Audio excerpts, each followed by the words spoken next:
ఆఖరికి కురిసేది ఆటన సిక్కలానా. పరువు పరువు అంటూ తీస్తిరిగదనే పరుగు, పానం పోయినంక మోగేదే డప్పుల దరువు.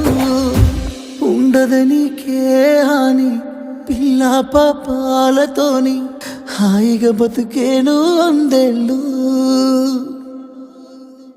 నువ్వు పువ్వులు అల్లుకొని పోతున్నవే అత్తగారింటికి, నే పువ్వులు జల్లుకొని పోతున్ననే కాలే తాటికి. నువ్వు పువ్వులు అల్లుకొని పోతున్నవే